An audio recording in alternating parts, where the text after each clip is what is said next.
40일 기간을 말을 해요. 올해는 2월 18일이었죠. 제후 수요일을 시작으로 해서 4월 2일까지가 이 사순절 기간입니다. 그럼 왜 사순절이냐? 40이라는 숫자가 성경에 자주 언급이 돼요. 예수님이 40일을 광야에서 금식하고 시험을 받으시고요. 또 모세가 시내산에서 40일을 금식을 합니다. 또 이스라엘이 또 40년간 광야 생활을 했고요. 예수님께서 부활하시고 승천하시기까지가 또 40일입니다.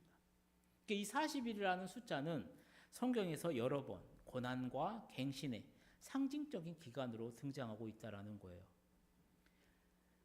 이에 고난주간을 포함해서 예수님께서 우리 죄인의 구속을 위해 순환을 당하신 그 사건에 담겨져 있는 그 의미를 다시 한번 깨닫는 거고요. 그러면서 나의 신앙을 살피는 겁니다. 그래서 이 40일간 좀 비교적 좀 절제 기간을 갖는 것이, 그러면서 나의 신앙을 돌아보는 게 바로 이 사순절 기간이라는 거예요. 그래서 초대교회를부터 시작해서 이 기간에 초대교회 성도들부터 해서 뭐 이렇게 성찬식을 준비한다거나, 그러면서 주님이 겪은 그 순환에 내가 공감하며 또 동참한다는 의미로 금식이 행해지기도 했었다는 겁니다. 오늘 우리도 이 사순절 기간을 통해서요, 정말로 예수 그리스도께서 이 땅에서 걸으셨던 그 걸음, 그 한 발자국 한 발자국이 다른 사람의 죄가 아니라 나의 죄로 인함임을 반드시 깨달으시고요. 그 예수님의 구속의 은혜에 감사할 뿐만이 아니라 우리의 죄된 길을 돌이켜서 다시 예수님께로 삶의 방향을 바꾸어 나아가는 그러한 의미 있는 시간들로 채워지기를 소망합니다. 그래서 오늘 저는 이 시간에요. 이 기간에 우리가 가장 초점을 둬야 될 예수님에 대해서 다시 한번 생각을 해보려고 해요. 사랑하는 우리 성도님들에게 예수님은 누구이십니까? 제가 요즘 가장 많이 묵상하는 질문 가운데 하나, 생각하는 질문이 이거예요. 예수님은 누구냐라는 거예요.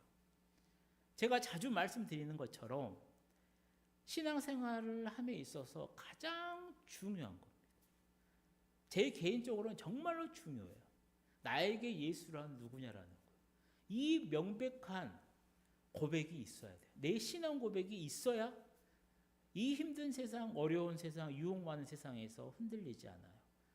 넘어져도 벌떡벌떡 일어날 수가 있습니다. 오늘 본문을 보게 되면요, 세례 요한이 나와요. 세례 요한. 세례 요한이 누구냐면요, 예수님께 정말로 대단한 칭찬을 받은 사람이에요. 예수님이 어떻게 칭찬을 하면 이렇게 칭찬을 해요.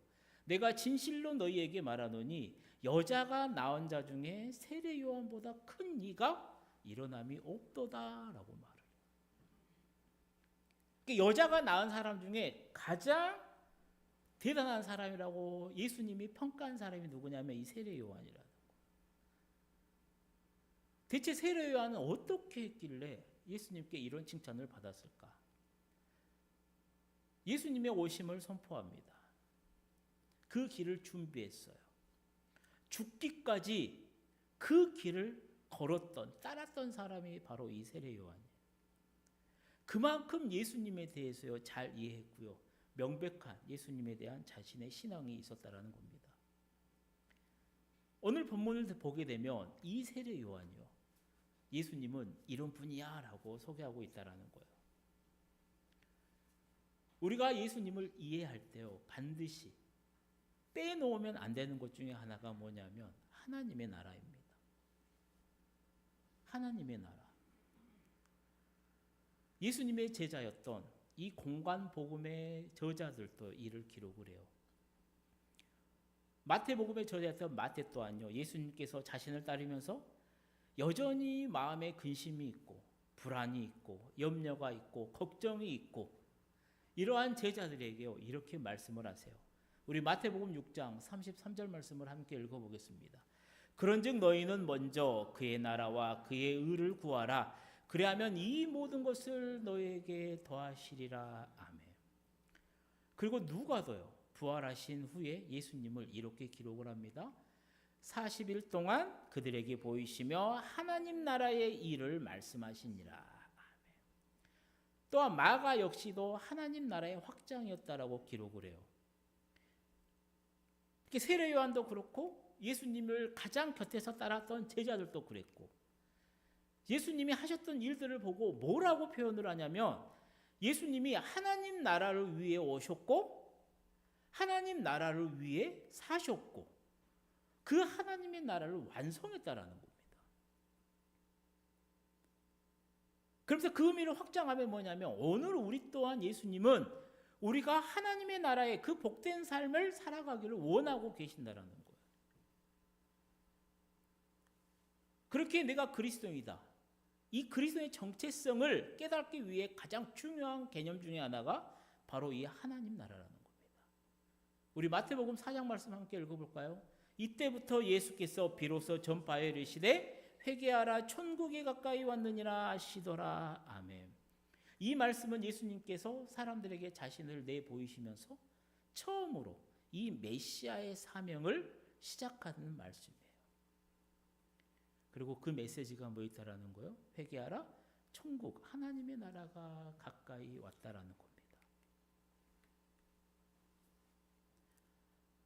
우리가 잘 알고 있는 것처럼 세례 요한은요, 예수님의 그 길을 먼저 예비했었던 사람입니다. 먼저 시작했어요. 그가 요단강에서 회개의 세례를 베풀었고요. 그 당시에 수많은 사람들이 세례 요한에게 와서 세례를 받습니다. 그리고 세례 요한을 정말로 위대한 구약과 신약을 잇는 중요한 선지자로 여기며 따르는 사람들이 많았어요. 그런 세례 요한이 어느 날 감옥에 갇히게 돼요. 당시 왕이었던 헤롯을 비판을 해요.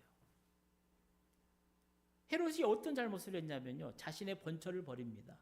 그리고 자신의 동생이었던 빌립의 아내 이 헤로디안을 빼앗아서 결혼을 해요. 자신의 제수씨를 갖고 왔다는 거죠.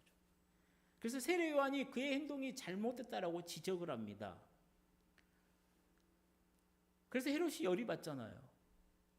그래서 세례 요한을 감옥에 가둬요. 당장에 죽이고 싶죠. 근데 세례 요한을 따르는 수많은 사람들이 있다라는 거예요. 그래서 감옥에 그냥 가두어 둡니다. 그리고 이 소식이 예수님에까지 들어가요. 그리고 예수님이 이제 메시아의 사역을 시작을 하십니다.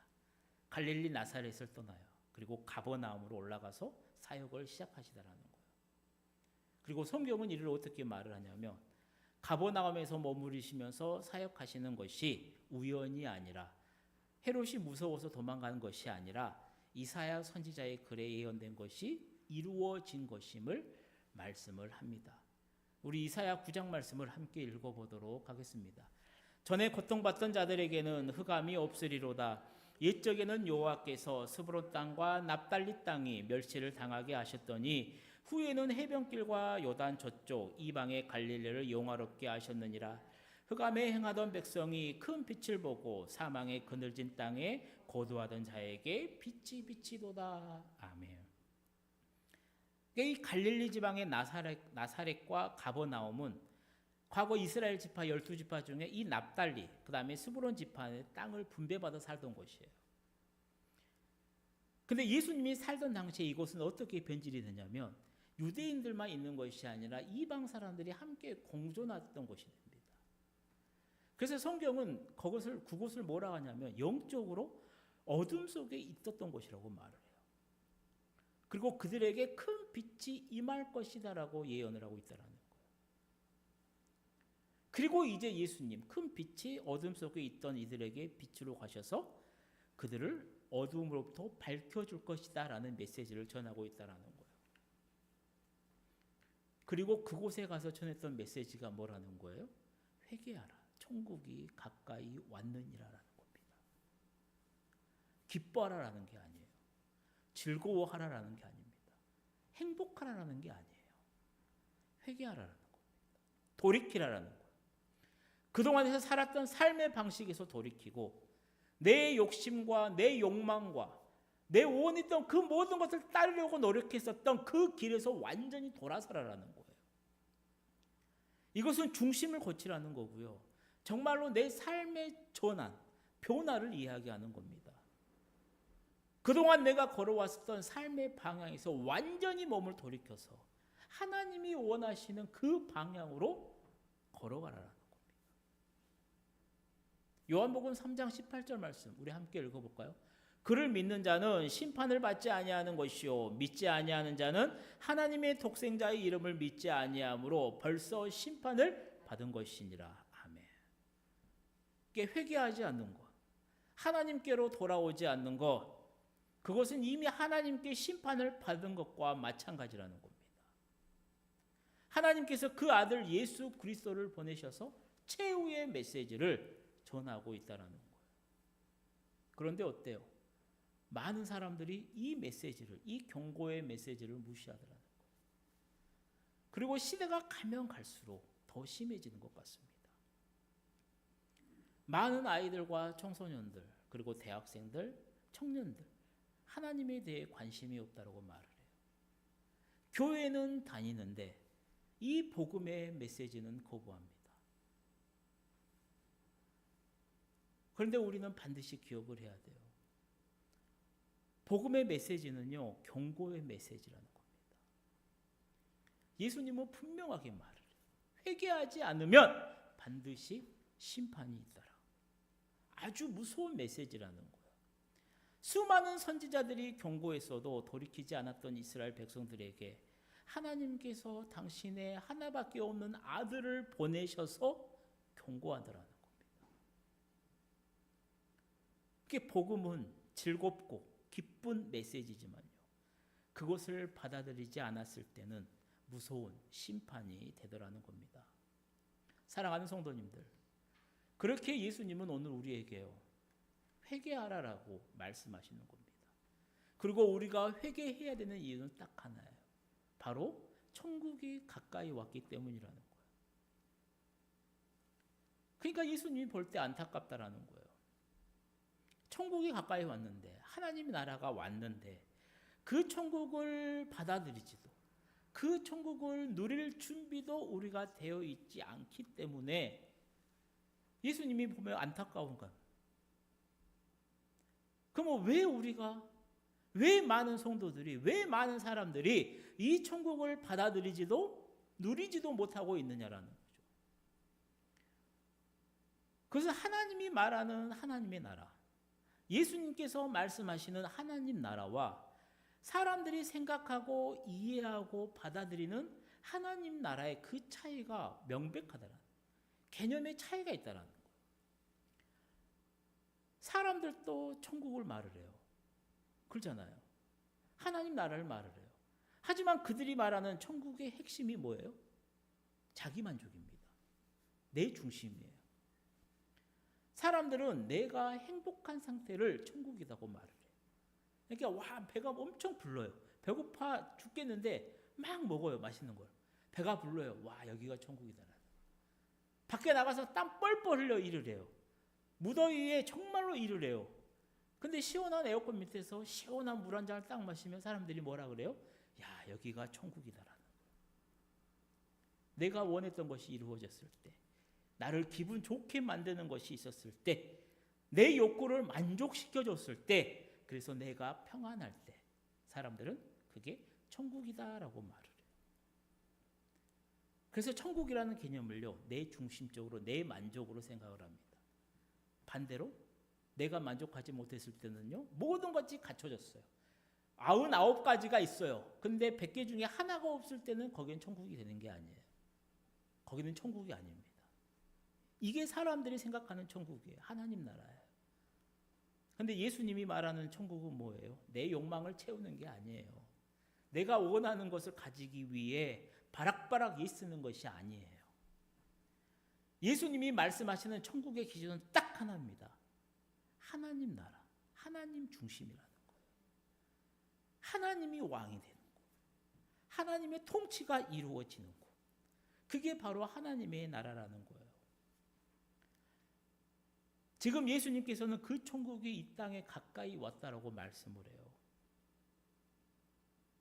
올바른 영적 지도자를 만나지 못해서요, 어디로 가야 될지 방황하고 있고요, 그저 내 귀에 들리는 듣기 좋은 말만 하고 나를 위로해 주고요. 내 기분을 좋게 해주는 지도자들만 쫓아 헤매고 다니는 우리를 보면서 예수님은 천국이 가까이 왔다라고 말씀한다라는 거예요.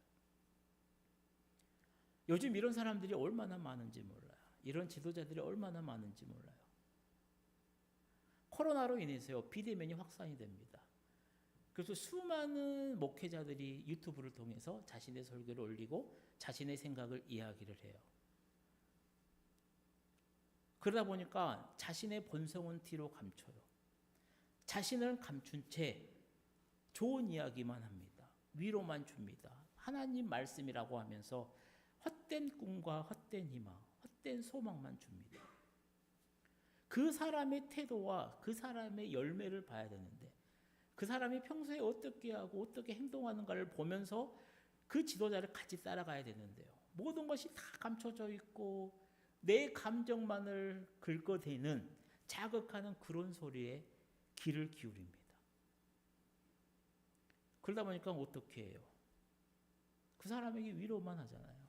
넌 헌금만 하면 된다라고 합니다. 그래서 자신의 거룩함을 드러내기 위해서요, 감동적인 글, 헛된 지식, 다른 사람들을 비판을 하죠. 거기에 많은 그리스도인들이 아멘하며 따릅니다. 사랑하는 성도님들, 이렇게 많은 목사님들의 그 유튜브 자주 보지 마세요. 그런 설교 많이 듣지 마세요. 그런 사람들의 글 많이 읽지 마십시오.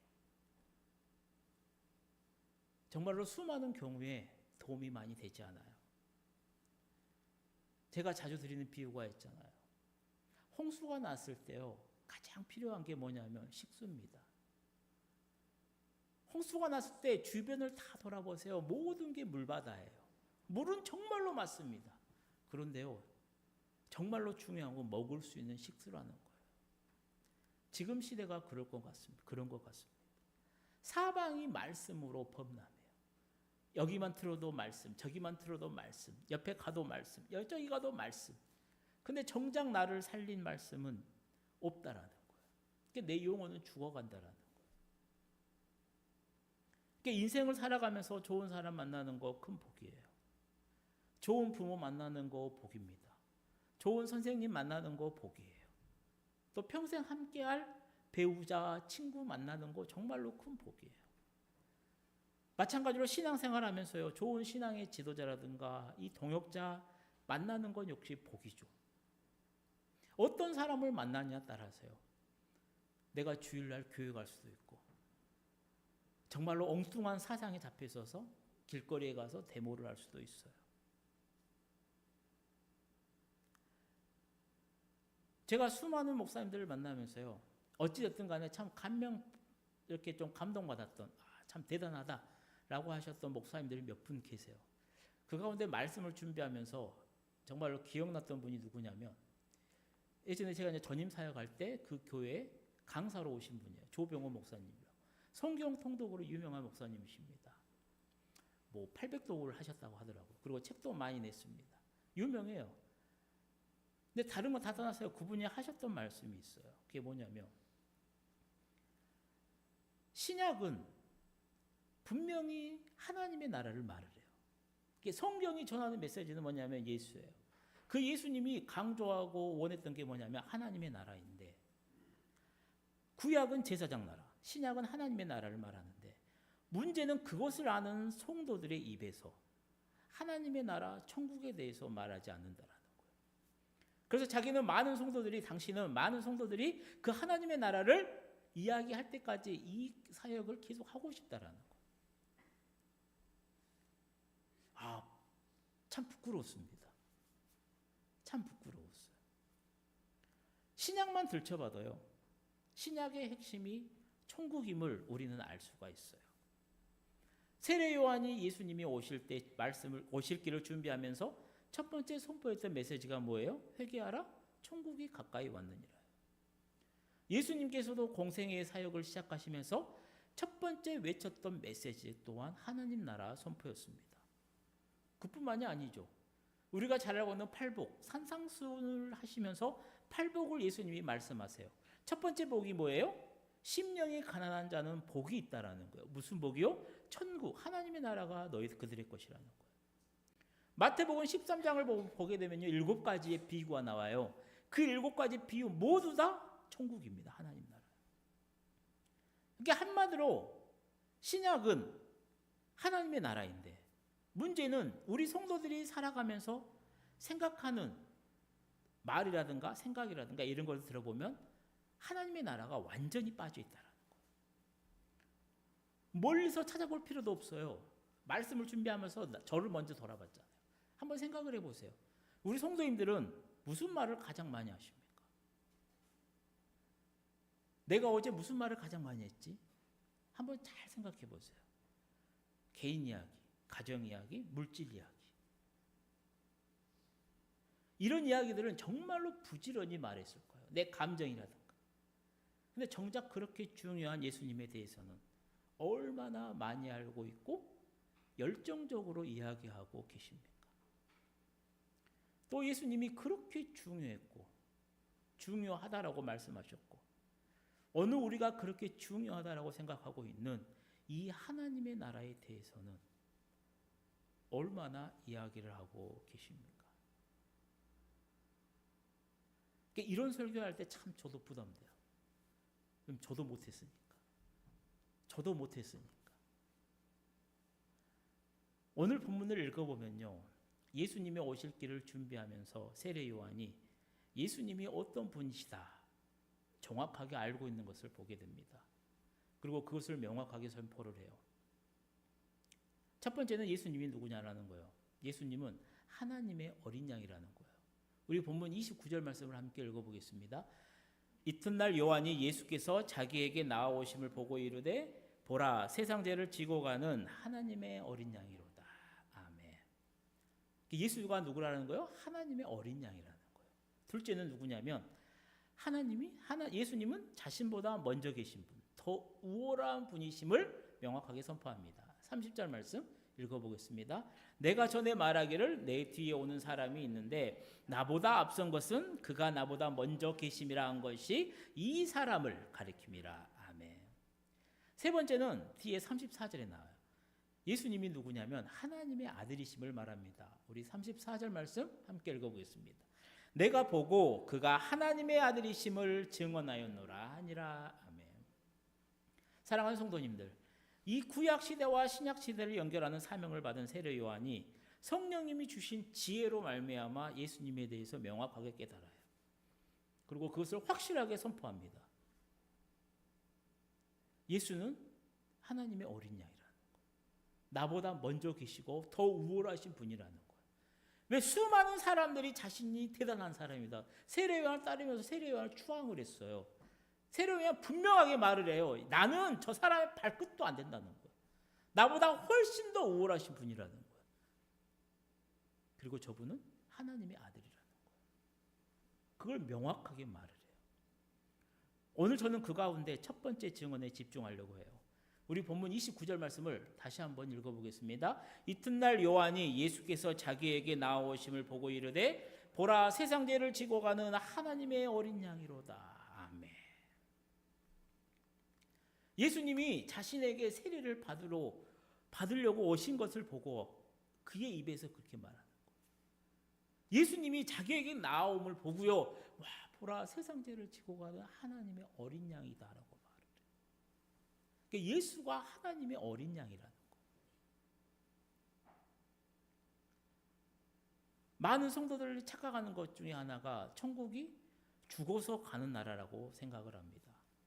정답은 맞아요. 천국은 죽어서 가는 나라예요. 근데 죽어서 가는 것도 당연한데 천국을 바르게 정의하면 이미 하나님의 어린 양으로, 예수님이 하나님의 어린 양으로 이 땅에 오심으로 이미 시작된 나라가 하나님의 나라라는 거예요. 이게 천국은 이미 시작됐다라는 거예요. 그것을 우리는 지금부터 누리고 죽어서도 누리는 거라는 겁니다. 세례 요한이 그것을 증거하는 거예요. 보라, 세상 죄를 지고 가는 하나님의 어린 양이라는 거예요. 그러니까 천국은 하나님의 어린 양으로부터 이미 시작됐다라는 거예요. 그러니까 이 말씀을 보면요, 묵상을 하면 구약에서 생각나는 장면이 몇 장면이 나와요. 첫 번째 장면은 어디예요? 창세기 22장입니다.